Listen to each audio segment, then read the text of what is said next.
បាទសួស្តីបងប្អូនអរគ្នាតជាមួយវីដេអូមុនតែយើងនិយាយទៅ student management ណាអញ្ចឹងវីដេអូមុនអ្នកអាចបានមើលមាន10សំណួរណាឥឡូវយើងចូល10សំណួរទៀតណាវីដេអូនេះអញ្ចឹង brief តាក់ទងជាមួយនឹង symbol structure បន្តិចណាដោយសារវីដេអូថ្មីអូខេនេះអញ្ចឹងយើងមានតារាងចំនួន5ណាតារាងសិស្សតារាង academic តារាង department ហើយសិស្សចុះឈ្មោះហើយនឹងការបង់លុយណាការបង់លុយអញ្ចឹងខ្ញុំដាក់នៅខាងលើនេះអ្នកអាចមើលបន្ថែមបានណាអូខេឥឡូវយើងមកមើលសំណួរតាក់ទងជាមួយនឹងគេឲ្យរាប់ចំនួនសិស្សដែលបានបង់ប្រាក់ជោគជ័យសិស្សដែលបានបង់ប្រាក់ជោគជ័យអញ្ចឹងយើងមានតារាងតាក់ទងជាមួយនឹងសិស្សបង់ប្រាក់ណាទេតារាង payment ណា payment អញ្ចឹង payment មាន column មួយចំនួនណាមាន column មួយចំនួននៅកន្លែងនេះតែគេថាបង់ប្រាក់បានជោគជ័យអញ្ចឹងកាលណាជោគជ័យ status គឺ set នេះយើងមាន status គឺ paid ហើយណាគេឲ្យរាប់ចំនួនណាអញ្ចឹងធម្មតាទេណានៅនេះគឺអ្នកនរគ្នាធ្វើការ select មកឥឡូវយើងដឹងថា from select from TB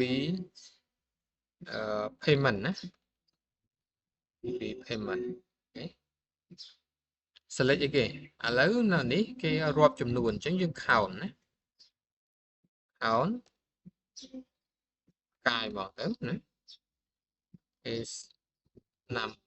payment ណាអញ្ចឹងឥឡូវយើងរាប់បានទាំងអស់តែយើងអត់បានកំណត់ថាលក្ខខណ្ឌមិនទេអញ្ចឹងនៅកន្លែងនេះយើងថែមមកវាអីគេវា status ស្មើ paid ណាកាលណា paid មានន័យថាជោគជ័យណាគឺបានបង់លុយជោគជ័យនេះ13នាក់ណា13នាក់បើសិនបើយើងគ្រាន់តែយល់តែប៉ុណ្ណេះទេយើងអត់ទាន់មាន space statement ទេ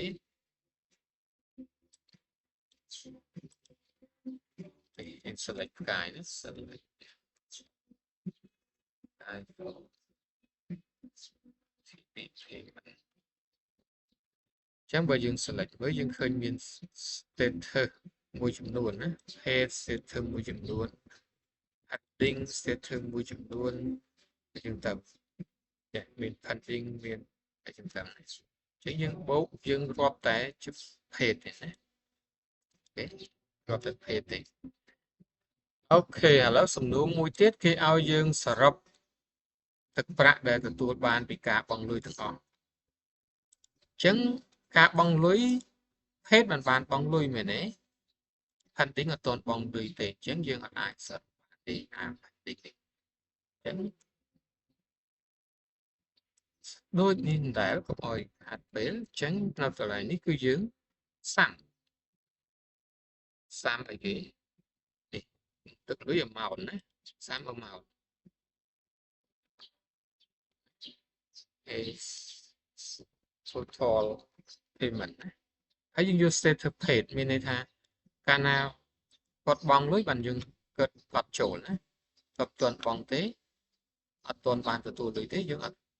សរុបវាទេឥឡូវបើខ្ញុំដក វា statement នេះចេញទឹកលុយប្រកាសជាច្រើនជាងមុនណា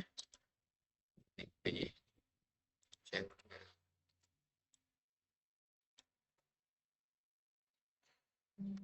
អូខេនេះទឹកលុយប៉ុណ្ណឹងណាទឹកលុយប៉ុណ្ណឹងឥឡូវគេឲ្យបង្ហាញឈ្មោះសិស្សហើយនឹងឆ្នាំសិក្សារបស់ពួកគេអញ្ចឹងឆ្នាំសិក្សាវាពាក់ព័ន្ធនឹងតារាង enrollment ណាព្រោះ enrollment មាន study year នេះអញ្ចឹងវា ពាន់តារាង2អញ្ចឹងឥឡូវយើង selection មក from TB student ណា student អញ្ចឹងខ្ញុំតាំង s ហើយខ្ញុំយក s dot last name s dot first name ណាដល់ពេលអញ្ចឹង inner join connect ជាមួយតារាងណាតារាង enrollment ណា TB enrollment ខ្ញុំតាំងដោយអក្សរ e ណា on លក្ខខណ្ឌ s dot student id ស្គាល់គ្នាតាមពាក្យ student id នេះស្មើ e dot student id អូខេហើយនៅនេះគេឲ្យបង្ហាញ study year អញ្ចឹង e dot study year ណាតាមពិតទៅនេះអត់ដាក់ e ក៏វាស្គាល់ដែរឥឡូវយើង run សិននេះហើយឆ្នាំសិក្សាទៅណាអូខេតែទៅនេះបើយើងអត់ដាក់ក៏បានទេដោយសារ study year មានតែនៅក្នុងតារាង enrollment នេះចេញលទ្ធផលដូចគ្នាណាចេញលទ្ធផលដូចគ្នា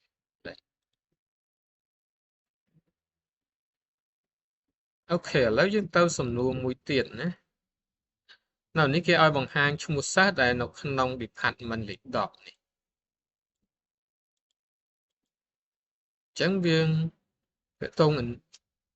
សិស្សនឹង enrollment អត់តកតងគ្នាទេសិស្សនឹង department តកតងគ្នាទេអញ្ចឹងតកតង enrollment ណាអញ្ចឹងតាមពិតយើងអញដូចគ្នាកន្លែងនេះចឹងអានេះយើងបង្ហាញ department ID វិញលក្ខខណ្ឌគឺដូចគ្នានេះចេះអញ្ចឹងបង្ហាញឈ្មោះសិស្សអូខេនៅលក្ខខណ្ឌមួយណាលក្ខខណ្ឌអីគេ where e dot department ID ណាស្មើ10គឺគេឲ្យចង់ឲ្យបង្ហាញក្នុងហ្នឹងតែ department យើងដូចជាអត់ដល់10ទេអញ្ចឹងហ្នឹងក៏ឧទាហរណ៍ទេឥឡូវយើងដាក់លេខ1ចុះណាដោយសារ department យើងតែយកដាក់10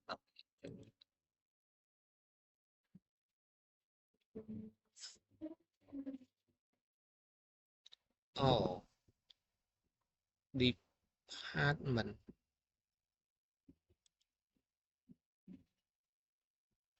សេអត់ត្រូវ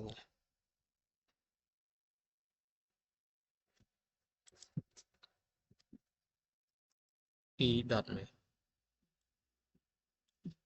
ខ្ញុំសេខុសហើយ department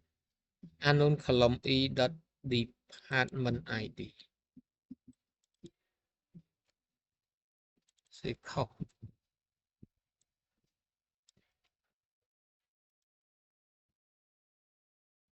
អត់ស្គាល់ column in the list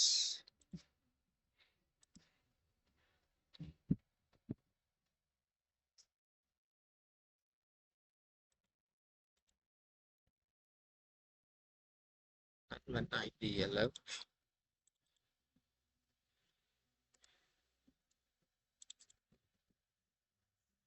ដាក់ឈ្មោះត្រូវហើយ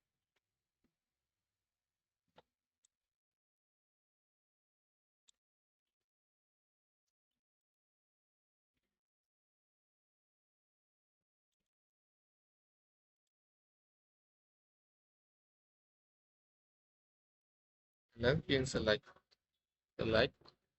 កាយ from PB admin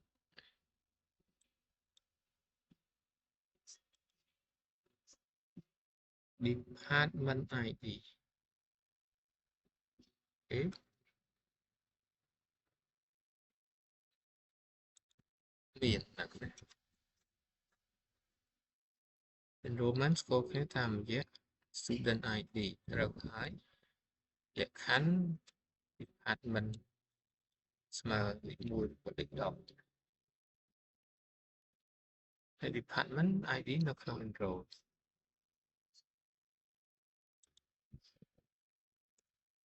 dương selection select cái form TV enrollment sân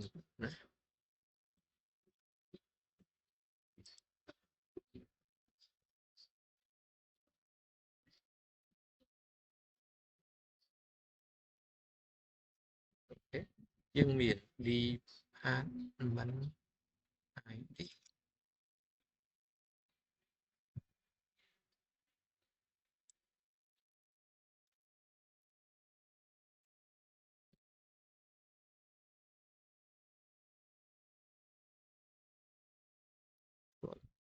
what's called penesan với sekolah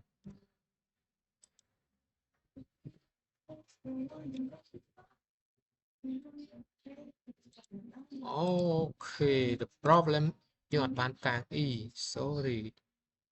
look churl now okay sorry everyone Messi admin ID nhưng bạn tàng ấy nhưng mà đã lệ khăn vật chánh e dot where e dot department này được một drop check is mà mùi sorry thế này chẳng bạn mua đại cho chú rồi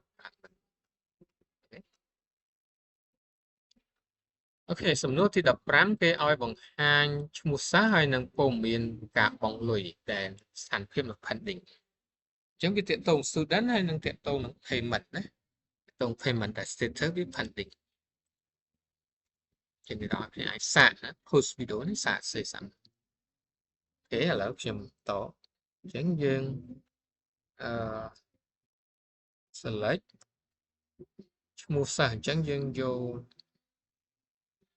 ឥឡូវយើង from listen ណា from TB student ណាគឺតាំង S ហើយ inner join ណា inner join ជាមួយអីគេ TB payment ណាគឺខ្ញុំតាំង P លក្ខខណ្ឌអីគេអាន pending ណាអញ្ចឹងអូនៅ on សិនណាយើងមាន on ស្គាល់គ្នាតាមនិយាយគេ student ID អញ្ចឹង s.student ID ស្មើ p .student ID ណាស្គាល់គ្នាតាមនិយាយហ្នឹង where អីគេ p .status ណាស្មើ pending យើងអាចឈ្មោះសិស្ស s.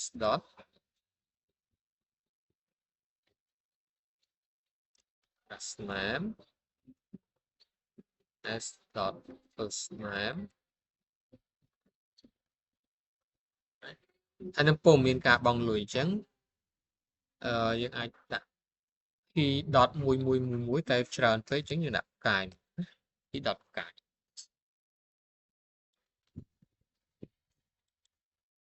នេះចេញមកចេញឈ្មោះចេញ payment ID ចេញ AUFA នេះពុំមានទាំងអស់ចេញពីតារាងណា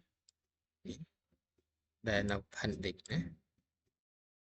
យើងដាក់ p. ផ្កាយឬក៏ p. enrollment ID student ID 11ក៏បានដែរណាហើយយើងដាក់ p. ផ្កាយគឺមកទាំងអស់ចេញពីតារាង payment អូខេសំណួរទី16នៅនេះគេឲ្យបង្ហាញឈ្មោះសិស្សដែលរៀនឆ្នាំទី1 study year ស្មើនៅក្នុង academic ស្មើអញ្ចឹងសិស្សជាមួយ enrollment ណាអញ្ចឹងសិស្សជាមួយ enrollment យើង copy អានេះសិនមក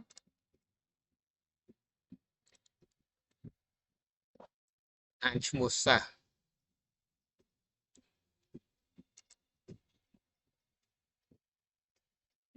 អញ្ចឹងអានេះយើង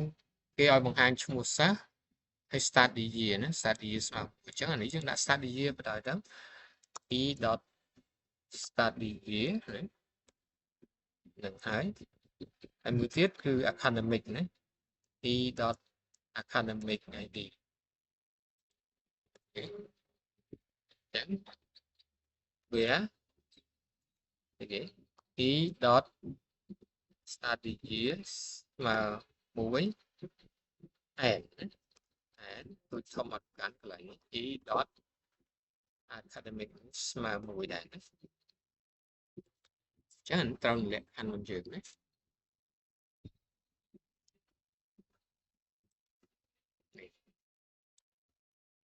hai văn viên đo tập phí để xa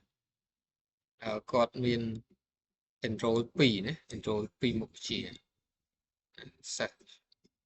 mùa nó được cọt enroll phí một nó không chăm sắp xa tầm cuối chỉ cọt chăm chỉ của phí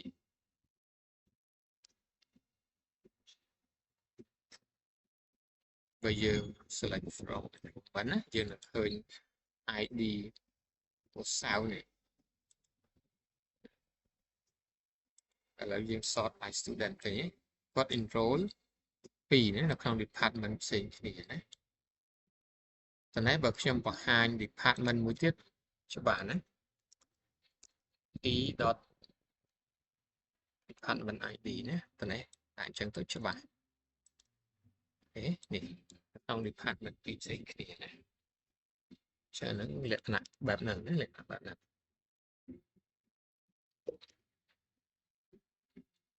ចឹងយើងនៅ4សំណួរទៀតយើងវែងវីដេអូនេះគេឲ្យរកតម្លៃមធ្យមនៃទឹកប្រាក់ដែលបានបង់ក្នុងតារាងនៅក្នុងតារាង payment អញ្ចឹងដោយសារវាមាន status បានបងមិនបានបងអញ្ចឹងយើង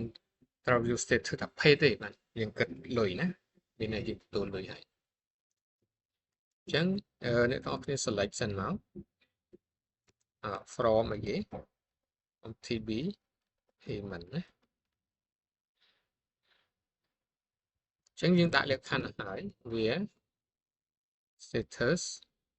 ស្មើ paid ណា paid បានយើងសរុបបានយើងរក average អញ្ចឹង average យើងប្រើ AVG ណាយើងមានរូបមន្តមួយហ្នឹង AVG នៃអីគេនៃ amount ណាទឹកលុយណានៅក្នុងតារាង payment យើងមាន amount ណាមិននិយាយមានជាងឃើញទឹកលុយជាមធ្យមហ្នឹងណាជាមធ្យម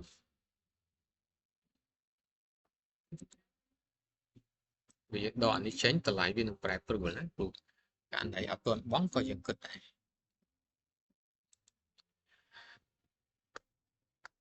ចឹងនៅនេះគេឲ្យបង្ហាញចំនួនទឹកប្រាក់ដែលបានបង់ខ្ពស់បំផុតដូចគ្នាសំណួរដូចគ្នាតែនៅនេះយើងម៉ាក់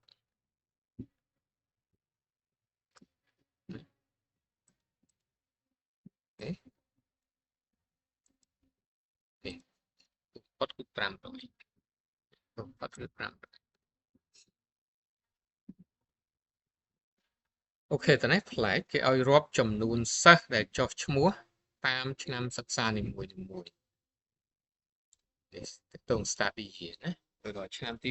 1ឆ្នាំសិក្សាយើងនិយាយថាឆ្នាំទី1ឆ្នាំទី2ហ្នឹងមានសិស្សប្រហែលណាអូខេចឹងយើងបង្ហាញឆ្នាំសិក្សាហើយនឹងបង្ហាញចំនួនសិស្សចឹងយើង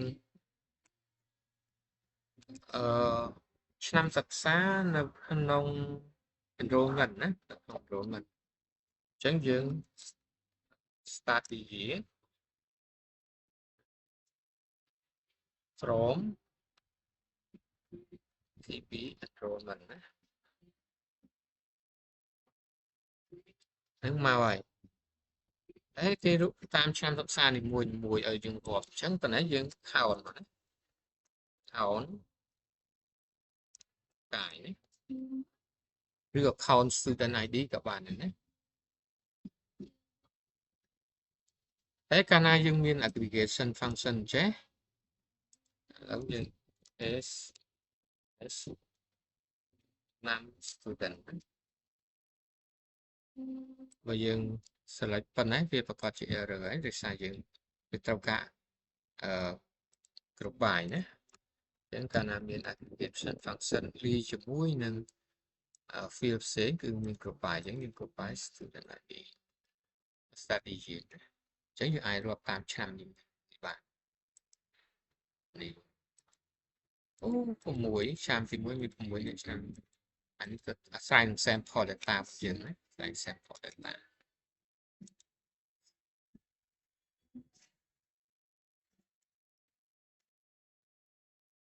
អានេះគេឲ្យបង្ហាញផលសរុបមានផលបូកសរុបនៃទឹកប្រាក់តាមទីសាកបង់មួយមាន payment method នីមួយហ្នឹងបានទឹកប្រាក់ប៉ុន្មានអញ្ចឹងវាតកតងនឹង payment ហើយយើងយកតែអ្វីដែលបានបង់ហើយទេណាយូរតែ pay ទេអញ្ចឹងឥឡូវយើងមាន payment method ណានេះព្រមវាមាន payment នៅ payment យើងប្រើអីគេ payment method ណាយើងមាន payment method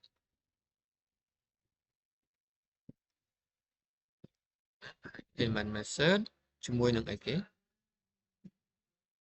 ជាមួយនឹងប្រាក់សរុបអញ្ចឹងយើងសាំនៃម៉ោតណាយើងមានតែម៉ោតនៃតារាងនេះតារាងយើងមានម៉ោតអញ្ចឹងយើងបូកទឹកលើសរុបនឹងវាតែបូកតែអ្នកនេះទេចប់នៅសារ៉ាន់ error ណាតងដោយសារយើងមាន aggregate function លាយជាមួយ field ផ្សេងអញ្ចឹងយើងត្រូវមាន group by ណា group by payment method ណាយើងឲ្យវាបង្ហាញតាម payment method មួយអញ្ចឹងយើងឃើញនេះ case ប៉ុណ្ណាបែបប៉ុណ្ណាជួបប៉ុណ្ណាអញ្ចឹងច្រើននេះទេណាអូខេអរគុណច្រើនជួបគ្នានៅវីដេអូបន្ទាប់ណា